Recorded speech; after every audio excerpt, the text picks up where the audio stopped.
Okay okay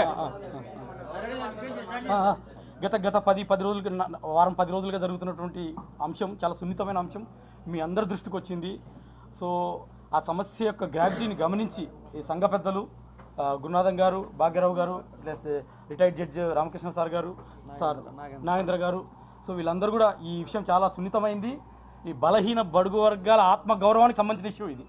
it's not about just lands, భూములు, ఆస్తులు అదొకటే కాదు. ఇక్కడ ఒక ఆదివాసీ స్త్రీని, ఆదివాసీ యొక్క సంసారాన్ని చెరబట్టి వాళ్ళ యొక్క ఈ క్రికెట్ మైండ్లో దీన్ని సెట్ చేశారు అనేది నాకు కూడా ఇప్పుడిప్పుడే సెన్స్ అవుతా ఉంది. సో నేను కూడా ఇప్పుడు శాంతి కాలింగే అనే అమ్మాయి భర్తని, నేను లీగల్ హస్బెండ్ని, I'm not divorced. So నేను గత 2 సంవత్సరాలుగా అమెరికాలో ఉన్నాను. మొన్న జనవరిలో వచ్చాను. జనవరిలో వచ్చిన తర్వాత ఈ భాగవతంతో బయటపడింది నాకు అసలు ఏం జరుగుతూ ఉంది. అసలు ఈవెన్ ఐ గాట్ షాక్డ్. నేనే షాక్ అయిపోయాను, అసలు ఇంత జరుగుతుందా వెనకాల. అమ్మాయి కడుపులో బిడ్డ పడ్డప్పటి నుంచి నా బిడ్డే అండింది 12 నెలలు నా బిడ్డే. పుట్టిన తర్వాత 4-5 నెలలు నా బిడ్డే. ఆ అమ్మాయి గర్భంగా ఉన్నప్పుడు కూడా నా బిడ్డని చూపించేది వీడియో కాల్స్ యూఎస్లో ఉన్నప్పుడు. ఆ తర్వాత ఇక్కడికి వచ్చే ముందు తనకు స్టేట్మెంట్ ఇచ్చింది, ఈ బిడ్డ నీ బిడ్డ కాదు, నేను ఐవీఎఫ్ చేసుకున్నాను, నువ్వంటే నాకు ఇష్టం లేదు అని చెప్పడం మొదలుపెట్టింది. అమ్మ ఐవీఎఫ్ ఎట్లా చేసుకుంటావు, భారతదేశం లాంటి పవిత్ర దేశంలో భర్త హస్బెండ్ లేకుండా నీకు ఐవీఎఫ్ చేసే పెద్దలు ఎవరు, హాస్పిటల్ ఎవరు నాకు చూపించి నేను వస్తా అక్కడికి. నాకు ఆల్రెడీ 2 పిల్లలు అండి. నాకు 2 పాపలు ఉన్నారు, కవల పిల్లలు. వాళ్ళకి ఇప్పుడు 9 years, 4th class.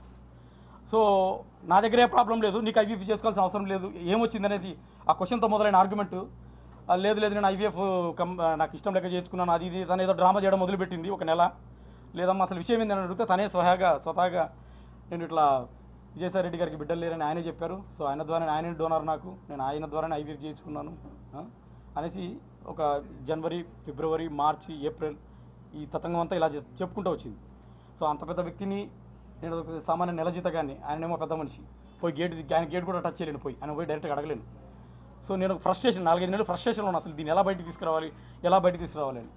సరే తల్లి, ఇక నువ్వంటే నాకు ఇష్టం లేదు, నువ్వు ఎవరితోనో ఇది చేసావు, నాకు 2 ఆడపిల్లలు ఉన్నారు, నేను నిన్ను వదిలేసుకుంటా, నాకు న్యాయం చేయి తల్లి, నా పిల్లలకు న్యాయం చేయి, వదిలిచ్చేసుకుంటానని నేను చెప్పడం జరిగింది ఆమెతోటి. సో అదే భాగంగా ఇద్దరు మ్యూచువల్ అనుకున్నాము ఫస్ట్లో. నన్ను కూడా ఆమె చాలా భయపెట్టించి, నువ్వు మ్యూచువల్ పెట్టు, నీకు ఏం లేదు ఇప్పుడు నా దగ్గర, నువ్వంటే నాకు ఇష్టం లేదు కాబట్టి వేరే పడుకొని పిల్లలు కన్నాను, నువ్వంటే నాకు ఇష్టం లేదు కాబట్టి మ్యూచువల్ చేసి పక్కకి ఉంటుంది. వెళ్ళిపోవడం కాదమ్మా, నాకు 2 ఆడపిల్లలు, నా సమస్యకు నువ్వు సమాధానం కనిపెట్టు, సమాధానం చెప్పాల్సింది నువ్వు అని నేను అడిగాను. సో ఇది సార్ జరిగింది. సో ఈ ఫ్రస్ట్రేషన్లో నేను ఆమె ఎక్కడైతే డెలివరీ అయిందో అపోలో హాస్పిటల్ వైజాగ్ అక్కడికి వెళ్ళాను. ఐఎమ్ ద లీగల్ హస్బెండ్, మీరు అక్కడ వైజాగ్ హాస్పిటల్కి వెళ్ళండి. హాస్పిటల్కి వెళ్ళి నేను లీగల్ హస్బెండ్ కాబట్టి వెళ్ళి, అమ్మ పలానా డేట్న పలానా బాబు పుట్టాడని హాస్పిటల్లో అడుగుతాను. ఫట్ నా పేరు చూశారు, శాంతి చూశారు, కొట్టి పేరు తీసి డాక్యుమెంట్ ఇచ్చారు. ఫ్రంట్ ఆఫీసర్ నా పేరే ఉంది, I'm the legal husband, Manipati Madan Mohan, husband of Kalingiri Shanti, కాబట్టి డాక్యుమెంట్స్ ఇచ్చారు.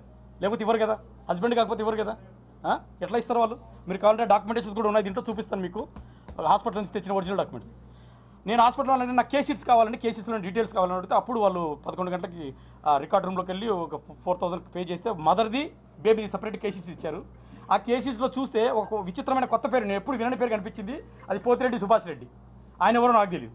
సో ఆయన మీద రీసెర్చ్ చేసి మొదలు పెడితే ఆయన బ్యాక్గ్రౌండ్ జడ్జి రామకృష్ణ గారు సార్ చెప్తున్నటువంటి ఒక ఇంపార్టెంట్ ఇన్ఫర్మేషన్, ఆ 2 సింక్ అయ్యాయి నాకు. నేను ఐ వాజ్ షాక్డ్. సార్ కూడా నాకు ఈ మధ్య పరిచయం, ఆ యూట్యూబ్లో సార్ కూడా కొన్ని నిజాలు బయట పెట్టడము అవన్నీ కూడా సింక్ అవుతున్నాయి. పోతిరెడ్డి సుభాష్ పచ్చిగా మరి ఆ సంతకం ఎలా పెట్టాడో నాకు ఇప్పటికీ అర్థం కావట్లేదు. నేను ఆయన మీద అంతా ఇన్వెస్టిగేట్ చేసిన తర్వాత ఆయన డైరెక్ట్ ఫోన్ చేసి అడిగాను, పోతిరెడ్డి సుభాష్ గారు మీ మీద మొత్తం ఇన్వెస్టిగేట్ చేసాము, మీరు ఎవరో నాకు తెలుసు, మీరు ఇట్లా అమరావతి హైకోర్టులో GP government pleader for revenue Andhra రీజియన్కి గవర్నమెంట్ ప్లీడర్, మీరు ఎవరు, ఇది నామినేటెడ్ పోస్ట్, మీరు ఎవరో కాదు, నామినేటెడ్ పోస్టు వైసీపీ పెద్దలు విజయసాయి రెడ్డి గారే మిమ్మల్ని నామినేట్ చేసి పెట్టారు. స్వయాన తనే మేము మీకు ఇచ్చిన వైరల్లో వాయిస్ రికార్డులో తనే స్వయంగా చెప్పాడు. వైజాగ్లో గీతం యూనివర్సిటీ ల్యాండ్ కొట్టించడంలో విజయసాయి రెడ్డి గారు నేను 11 నెలలు కలిసి అంతా కలిసి చేసామనేది తనే చెప్పాడు. సో ఇటువంటి పరిస్థితుల్లో నేను ఆయన అడిగితేనేమో ఆ బిడ్డకు నాకు ఎటువంటి సంబంధం లేదు, నేను కోర్టుకు DNA టెస్ట్ కానీ రెడీ అని ఆయన అంటారు. అదే వైరల్ రికార్డు మీకు ఇచ్చాను. అదే సందర్భంలో శాంతి అంటే ఆయనే నా భర్త అని ఫోటోలు చూపిస్తుంది. నాకేమో ఇక్కడ 2 ఆడపిల్లలు. ఇప్పుడు ఈ సమస్యను అట్లా వదిలేయడానికి లేదు. అది ఈ సమస్యను ఇప్పుడు వదిలేస్తే రేపు 10 ఏళ్ల తర్వాత ఈ సమస్య మహావృక్షమై కూర్చుంటుంది. ఆ వృక్షానికి ఆ మహావృక్షం కాకుండా ఇది మొక్కగా ఉన్న ఈ సమయంలోనే మీడియా ద్వారా కోర్టుని గవర్నమెంట్ని నేను రిక్వెస్ట్ చేసేది ఏంటంటే పక్కగా ఎవరెవరైతే పేర్లు శాంతి చెప్పిందో అదే పేర్లు నేను గవర్నమెంట్ ముందర పెట్టాను.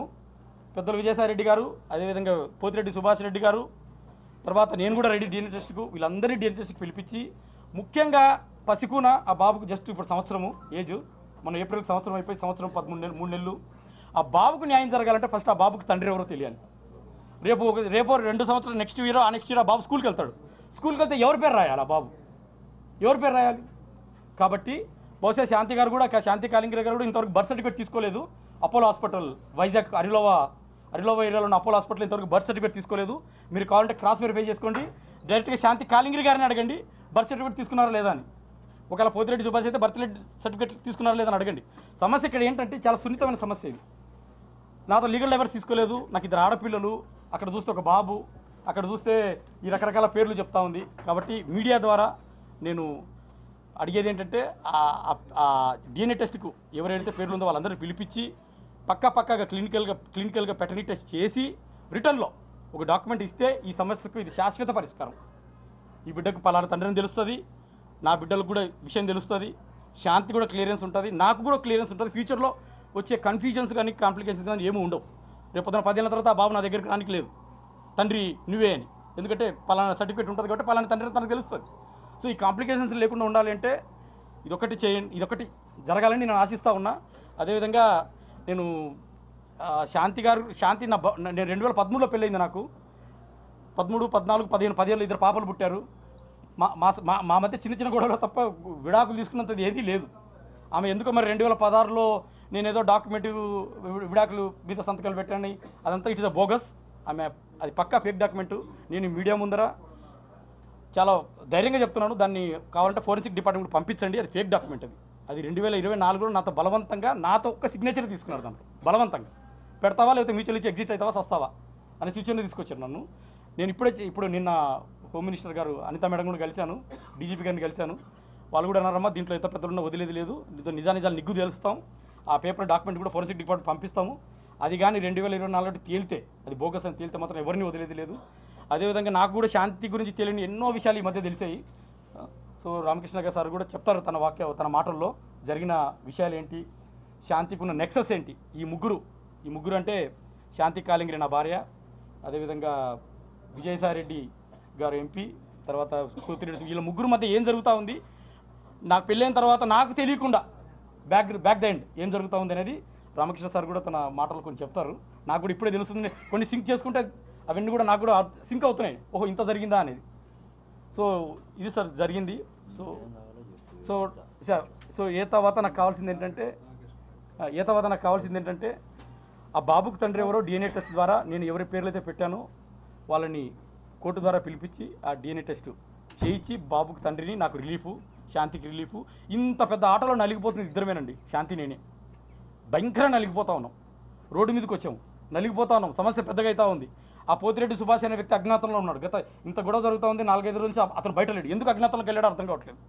మీడియా ద్వారా మిమ్మల్ని అడుగుతున్నాను, మీరే ఫోర్స్ చేయండి, అతను అజ్ఞాతంలోకి ఎందుకు వెళ్ళాడు, వాట్ ఈస్ ద రీజన్? దాని వెనకాల ఏమైనా ఎజెండా ఉందా? ఇంకా ఏమైనా గూడు పుటాన్లు ఏమైనా ఉన్నాయా? శాంతి నా భర్త అని తను అన్నప్పుడు అవునమ్మా తప్పు అయిపోయిందని బయటకు వచ్చి ఈ can come front and prove his integrity. So అతనికి కూడా ఆల్రెడీ పెళ్ళి అయింది. నాకు తెలిసిన ఇన్ఫర్మేషన్లో, నేను తీసుకున్న ఇన్వెస్టిగేషన్లో అతనికి పెళ్ళయింది, భార్య ఉంది, 9th క్లాస్ కూతురు ఉంది, హైదరాబాద్లో అక్కడ రవీంద్రబాద్ వెనకాల అక్కడ ఉంటారు వాళ్ళు. సో నేను అనేది ఒకటే క్వశ్చను, ఇప్పుడు అతను అజ్ఞాతంలోకి ఎందుకు వెళ్ళాడు? ఒకవేళ విజయసాయిరెడ్డి గారి పెద్దలు, నా తండ్రి వయసు ఉన్నటువంటి వ్యక్తి, ఒకవేళ నేను అలిగేట్ చేశాను, నాకున్న శాంతి గారు చెప్పింది నేను అలిగేట్ చేశాను.